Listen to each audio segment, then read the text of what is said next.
일을 열심히 하려고 하지만 다른 사람의 의견 충돌이 될 때 불만이 생기고 짜증이 나고 불평이 생기게 됩니다. 내가 열심히 기도한다고 하지만 기도 시간에 멍해지고 기도도 잘 되지 않습니다.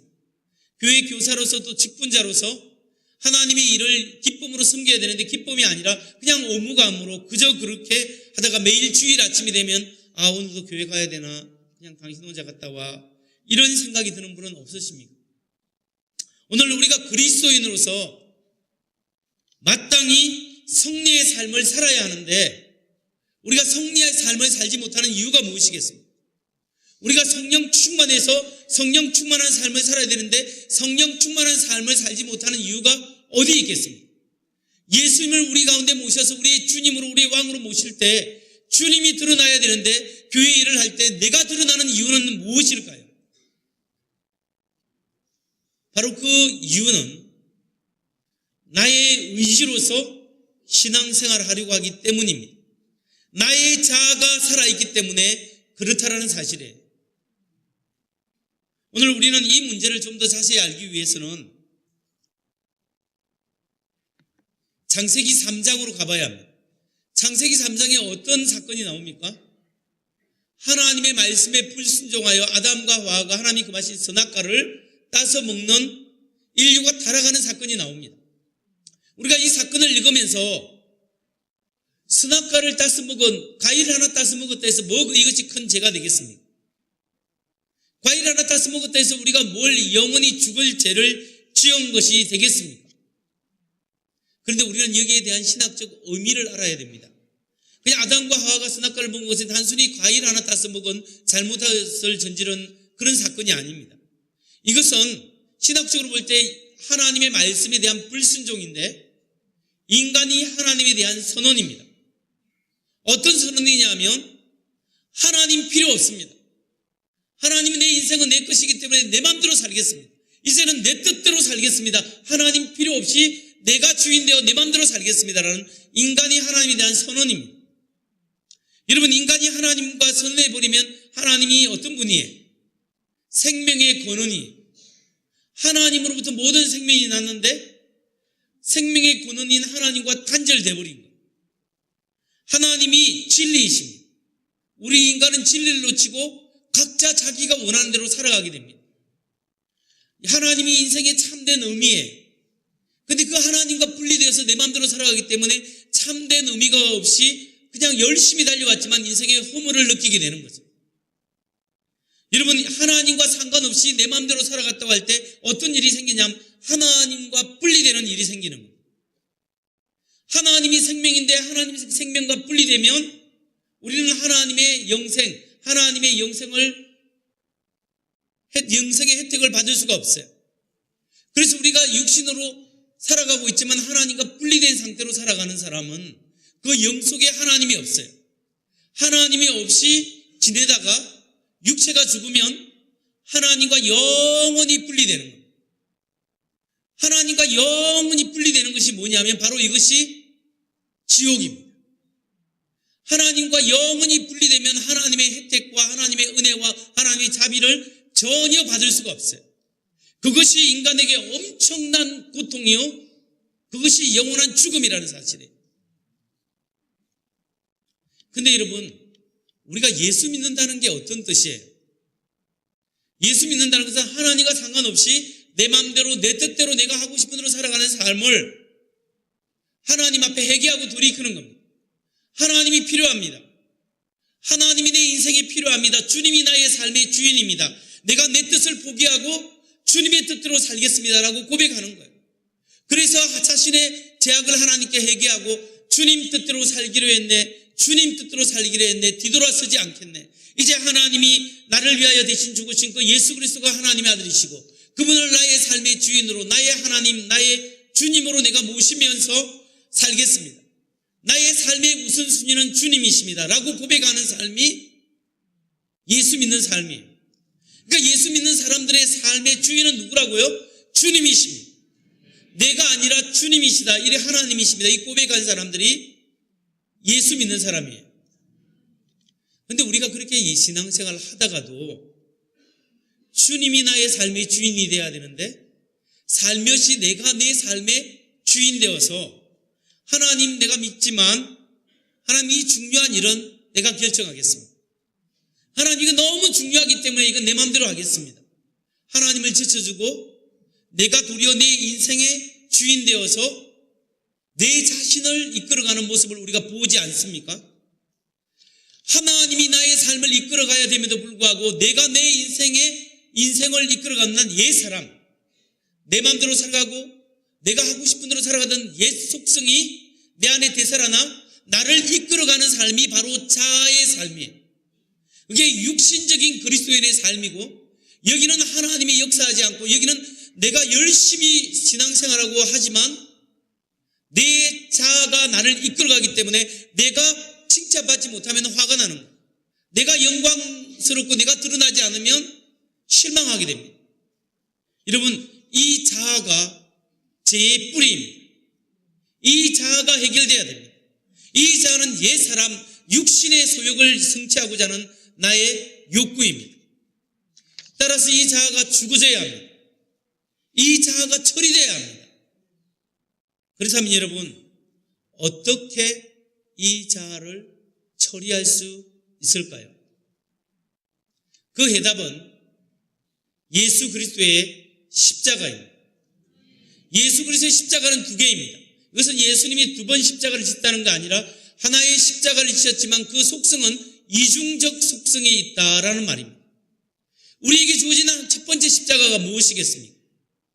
실제로 2000년 전에 예수님께서 나의 죄를 대신 지시고 골고다 언덕에 올라가셔서 십자가에 못 박혀 죽으시고 그분이 피를 흘리심으로 나의 모든 죄의 형벌을 용서하시고 나를 하나님의 자녀로 받아주시고 나에게 영원한 생명을 주신 그 예수 그리스도의 십자가, 우리는 그 십자가를 통하여 하나님의 자녀가 되고 하나님의 뜻 가운데 살 수 있게 되었습니다. 그 역사적인 십자가, 예수님이 나를 위하여 대신 죽으신 그 사랑의 십자가를 우리는 믿습니다. 그런데 여러분, 이런 예수 그리스도의 용서의 십자가를 믿으면 우리는 기독교의 복음을 온전히 알지 못합니다. 좀 과하게 말하면 우리는 기독교의 복음을 반만 알고 있을 수 있습니다. 그러면 우리에게 주인 또 다른 십자가가 무엇일까요?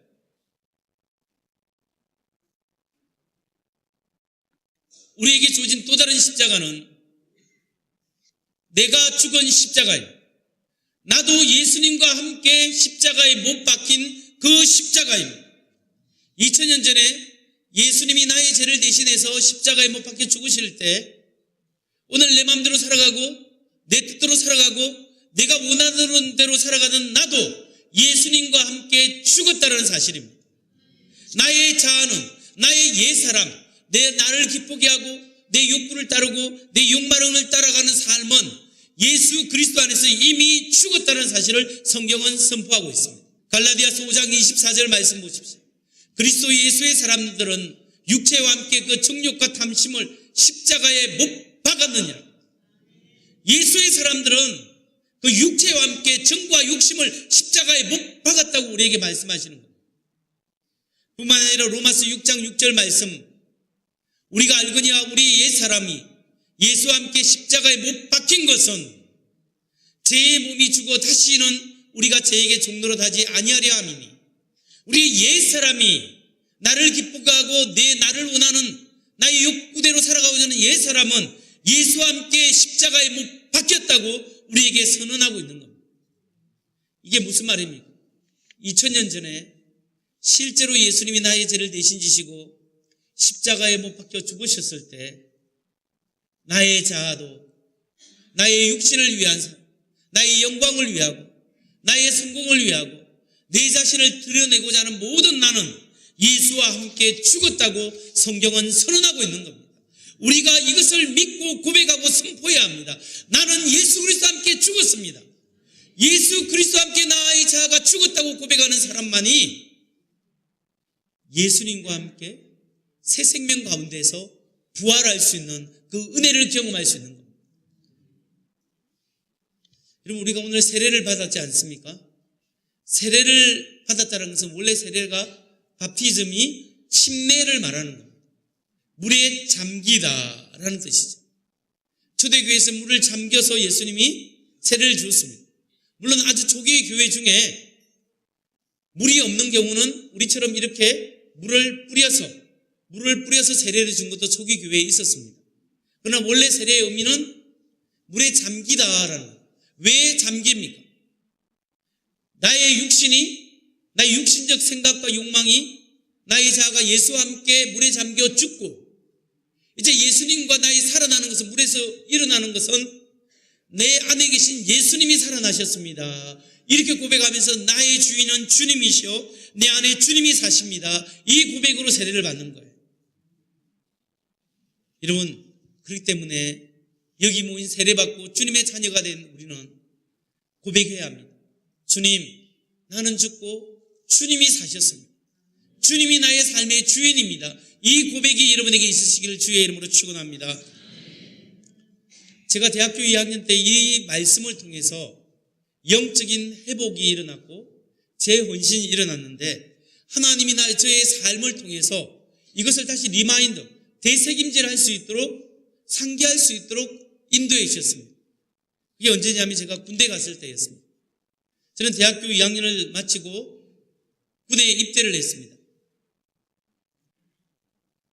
군 입대하면서 하나님 앞에 3가지 기도 제목을 놓고 열심히 몇 개월 동안 기도했습니다. 첫 번째는 뭐냐면 하나님 군대 군종병이 되게 하셔서 복음을 전할 수 있는 기회를 주십시오. 두 번째, 군대가 어떤 곳인지 잘 모르지만 할 수만 있으면 내가 영어 공부도 좀 할 수 있도록 도와주십시오. 세 번째는 몸이 좀 약한데 몸을 체력을 단련할 수 있도록 체력 단련을 허락하여 주옵소서. 그래서 군대를 갔는데 하나님이 기도 응답을 해주셨습니다. 2개는 안 하고 1가지만 허락했는데 그게 뭐냐면 체력 단련. 체력 단련만 하나님이 열심히 허락해 주셨어요. 5분 전투 대기조라는 게 있어요. 이게 비밀인데 원래 한 30년 지났으니까 제가 알려드리는 거 군사 기밀인데 5분 전투 대기조는 5분 내에 저기 무슨 일이 생기거나 저기 침투하면 5분 내에 가서 막는 거예요. 출동을 할 수 있는 그걸 대기를 하면서 딱 출동을 하는데 언제든지. 근데 우리는 원래 이게 돌아가면서 막게 돼 있는데 저희 부대는 형편상 제가 있는 중대만 무조건 이게 군대 말로는 말뚝으로 계속 이걸 해야 돼요. 그러니까 제대할 때까지 계속 5분 전투 대기조를 하니까 문제가 뭐냐면 근무소로 나갈 때 30분 전에 일어나고 1시간 반 근무 서고 돌아오면은 단약 반납하고 하면은 이렇게 하면은 30분이 걸려요. 그러니까 밤에 2시간 반 근무 서고 좀 자고 아침에 일어나겠다 하는데 오대기 비상 하면 잠에 한 번 더 깨어야 돼. 그리고 열심히 퇴가고 사령실까지 우리 중대원들이 다 가야 되는 거예요. 이걸 거의 매일 점검을 하니까 밤에 2번씩 잠을 깨야 됩니다. 이게 참 힘들어요. 그렇게 해서 제가 생각하면서 하나님, 그래도 기도 제목 중에 왜 체력 단련만 응답하십니까? 근데 하나님의 은혜가 있었어요. 봄에 되면 4, 5월달 되면 군대는 진지공사라고 산에 한 8분 응선에 가서 이게 진지를 교통호를 파고 가슴까지 이렇게 파서 참호를 만드는 거예요. 벙커를 만드는 그 일을 하는데 위에 돌이 없고 이러면 저 강원도 산 아래쪽에서 돌을 가지고 올라와야 돼요. 막 이렇게 덩에 치고 막 메고 이렇게 올라와서 이걸 해야 되는데 돌이 없으니까 한 하루에 한 몇 번만 왔다 갔다 하면 하루가 지나는 거예요. 그래서 저는 하급자니까 고참들은 요만한 돌, 쫄병들은 이만한 돌을 들고 이렇게 올라와야 돼요. 그래서 이제 돌을 나르고 흙을 나르고 이런 일을 하는데요. 제가 하루는 하나님께 불평을 했어요. 하나님, 아무리 그래도 이거 너무 하시지 않습니까? 기도하니까 하나님이 은혜를 베풀어 주셔서 저에게 은총이 있어요. 어떤 은혜가 있으냐면 부대에 소대장님이 있는데 소대장님이 이제 소대원들을 3, 40명을 지휘하잖아요. 근데 소대장님을 따라다니는 무전기를 메고 따라다니는 무전병을 딸랑이라고 합니다. 딸랑딸랑 따라다닌다 해서 딸랑인데 이 딸랑이 무전병이 가다가 팔을 잘못 찢어서 다리가 부러졌어요. 안타깝게도 부러져서 후송을 갔어요. 소대장님이 이렇게 쭉 보고 박명룡 너 내 딸랑이 해. 제가 딸랑이 됐어요. 저는 이제 돌이나 흙을 나를 필요가 없어요. 이 무전기만 들고 하나 둘 삼 넷 오 이스 칠 팔9 현방에 내려진 독수리 여기는 깨구리 이것만 하면 돼요. 이거 얼마나 좋아요. 100벌 수고하십니다. 소대장님 따라 작업진도 딱 조사하고 몇 미터 났다. 이것만 보고하면 되는 거예요. 그러니까 한 일주일 동안 5월만 그걸 하는데 너무 기분 좋은 거예요. 산에 한 달 동안 살아야 되거든요. 그런데 그걸 하고 다니니까 너무 좋아서 할렐루야 했는데 이 소대장님의 문제가 뭐냐면 ROTC인데 제대 말년이에요. 몇 개월 안 남았기 때문에 서울에 입사시험을 보러 자꾸 왔다 갔다 하시는데 서울에 입사시험 보러 가는 날에는 옆에 소대장님이 통제를 해요. 그럼 저는 무전기를 놓고 마대자루나 돌을 날라야 되는데 흙을 나르는데 이 부대원들이 너 어저께 딸랑이 한다고 좋았으니까 오늘 2개 날라. 더블로 주는 거예요. 그래서 막 이렇게 힘이 들었는데 그래도 또 하나님 은혜 가운데 풀렸다가 또 하나님께 불평하기 시작했습니다. 어느 날 소대장님이 서울을 나간 후에 이렇게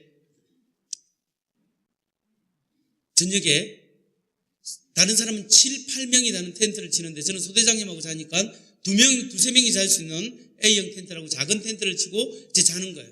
그 들어와 있는데 고참들이 똑똑하면서 나오래요.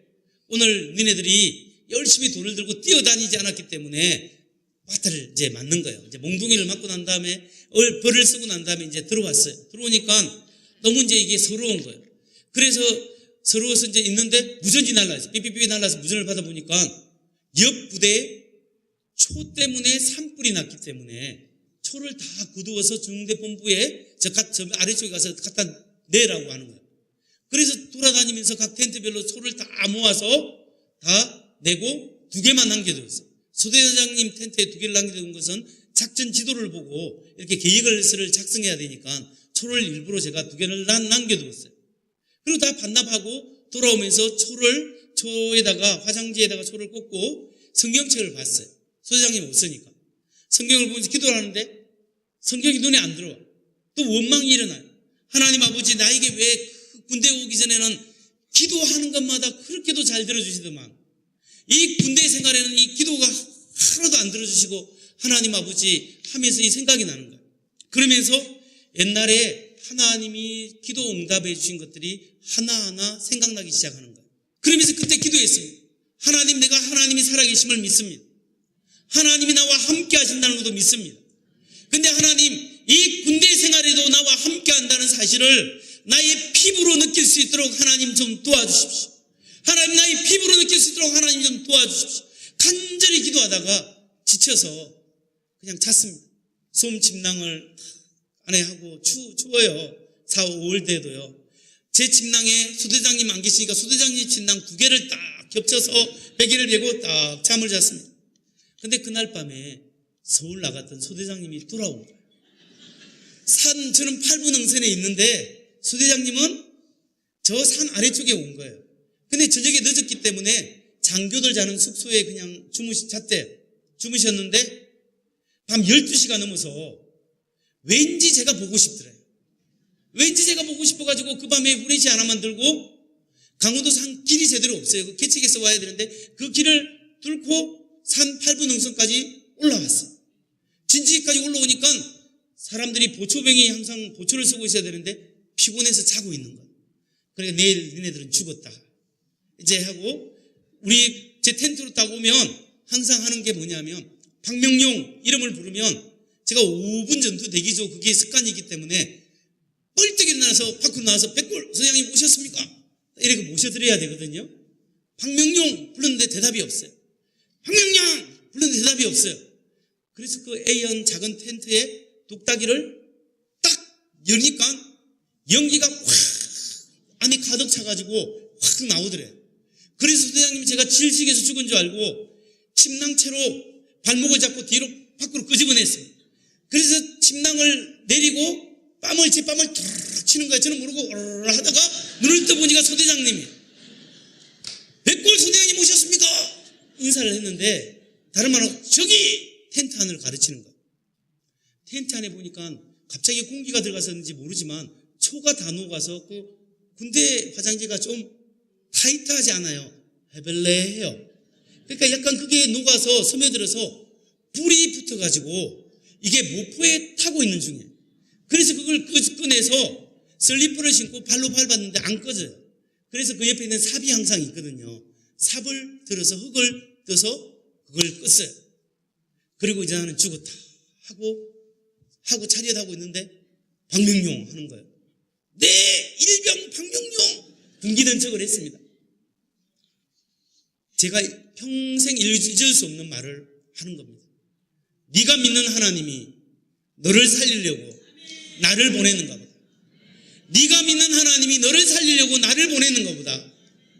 이 소대장님은 크리스찬이 아니고 자기 사귀는 애인이 크리스찬이었는데 고무신을 거꾸로 신어서 크리스찬을 엄청 미워해요. 그래서 제보 예수 믿는다고 막 맨날 뭐라 하고 크리스찬들이 고무신을 거꾸로 신고 이러면 되겠냐 막 그런 식으로 이야기한 사람인데 그 사람의 입을 통하여 네가 믿는 하나님이 너를 살리려고 나를 보내는가 보다. 여러분, 만일 그때 소대장님이 안 왔으면 그 텐트 안에 연기 때문에 질식해서 죽었거나 제가 피곤한 상태에서 그게 솜 침낭이기 때문에 옮겨 붙으면요 이게 플라스틱 자크가 안 내려가요. 그리 되면 저는 잘못하면 인간 로스구이가 될 수도 있어요. 근데 그날 밤이 여러분 어떤 밤이에요? 제가 너무너무 힘들어서 하나님, 내가 하나님의 살아계심을 믿습니다. 하나님이 나와 함께 하시는 것도 믿습니다. 그런데 하나님, 나의 군대 생활에도 하나님께서 함께 하시는 것을 나의 피부로 느낄 수 있도록 좀 도와주십시오. 열심히 눈물 뿌려 지쳐서 잔 바로 그날 밤이었습니다. 하나님은 나의 가장 위급한 그 순간에 나를 붙잡아 주시고 그 소재장을 통하여 구원해 주시고 인도하시고 나를 붙잡아 주셨다는 거예요. 여러분, 하나님이 저만 사랑하는 것이 아니라 여기 계신 우리 모든 성도님들을 다 사랑하지 않습니다. 오늘 여러분을 하나님께서 함께 하시고 여러분을 불러주시고 여러분과 함께 하시지 않습니까? 그날 밤에 제가 자면서 정리를 다 하고 자면서 떠오른 말씀이 갈라디아서 2장 20절 말씀. 내가 그리스도와 함께 십자가에 못 박혔나니 그런즉 이제는 내가 사는 것이 아니요 내 안에 그리스도께서 사시는 것이라. 이제 내가 육체 가운데 사는 것은 나를 사랑하사 나를 위하여 자기 몸을 부리신 하나님의 아들을 믿는 믿음 안에서 사는 것이다. 내가 그리스도와 함께 십자가에 못 박혔나니 이 말씀이 떠오르면서 대학교 2학년 때 그 은혜 받은 게 생각나는 거예요. 내가 이제 죽었구나. 정말로 성경 말씀으로도 죽었고 내가 실제로 죽었는데 하나님이 살리셨구나. 이 생각으로 하나님께 감사하며 그날 밤을 잤습니다. 성도 여러분, 여러분의 삶 속에 지금까지 살아오면서 얼마나 위험한 순간순간들이 많았습니까? 목숨을 잃을 뻔한 적도 많았고 정말 어려운 가운데서 난처한 상황 가운데 놓인 적도 얼마나 많았습니까? 고속도로를 타고 가면서 자칫 잘못했으면 차가 부딪혀서 죽을 뻔한 사건도 있었고 여러분의 몸이 아파서 수술하는 가운데 겨우 하나님의 은혜로 수술 잘 돼서 오늘까지 생명을 유지하는 사람도 있고 사업이 망해서 실망하고 낙심하고 정말 죽을 것 같은 상황 속에 하나님께 부르짖었을 때 주의 도우심이 있었고 붙여주는 사람이 있었고 기가 막힌 일들이 있었지 않습니까? 그 순간순간 붙들으시는 하나님의 은혜가 있었기 때문에 우리가 오늘 왔습니다. 오늘 이 시간 우리가 말씀대로 고백해야 될 것은 주님, 내가 예수 그리스도와 함께 죽었습니다. 주님이 내 안에 사십니다. 주님이 내 안에 사십니다. 이 고백이 있어야 한다는 겁니다. 사도 바울은 나는 날마다 죽노라. 내가 날마다 죽는다고 했습니다. 자기가 하나님 앞에 날마다 나는 예수와 함께 죽고 주님이 사십니다. 주님이 사십니다. 이 고백을 한 겁니다. 우리도 그 고백이 있어야 합니다. 우리 한번 따라하겠습니다. 나는 예수님과 함께 죽었습니다. 나는 예수님과 함께 죽었습니다. 내 안에 성령님이 사십니다. 그렇습니다. 나는 예수와 함께 죽었습니다. 이제 내 안에 성령님이 사십니다. 이 고백이 우리 속에 있어야 하는 겁니다. 여러분, 죽은 사람의 특징이 뭔지 아십니까? 죽은 사람은 말이 없습니다. 내가 화가 날 때도 하나님, 내가 죽었는데 또 말을 합니다. 하나님, 내가 죽었는데 내가 불평을 합니다. 주님, 내가 죽었습니다 하면서 화나거나 너무 혈기가 올라올 때나 그때도 주님 앞에 나는 주님과 함께 죽었습니다. 예자는 죽었습니다. 이 고백을 하시기 바랍니다. 이 고백은 자신에게 적용해야지 옆 자기 아내나 남편에게 적용하면 안 됩니다. 당신이 죽었다면서 화를 돋굽니다. 그러면 이게 부활합니다. 이게. 그러니까 나는 예수와 함께 죽었습니다. 그걸 스스로 고백하면서 매일매일 하나님의 은혜 가운데 사시기 바랍니다. 말씀을 마칩니다. 이번 주간이 고난 주간이 시작되는 이때입니다. 십자가 예수님 바라보면서 나의 모든 죄를 대신 지시고 죽으신 그 예수님의 은혜와 사랑을 기억하면서 내가 죽을 자리를 주님 죽으셨습니다. 하나님 감사합니다 고백하시고 오늘 주님과 함께 주님께서 죽으실 때 내 마음대로 살아가던 내 뜻대로 살아가던 나의 혈기와 나의 꿈과 야망도 예수 그리스도와 함께 죽고 주님이 사십니다. 주님이 사십니다. 이 고백으로 매일매일 승리하는 우리 모두가 되기를 주의 이름으로 축원합니다. 생명의 말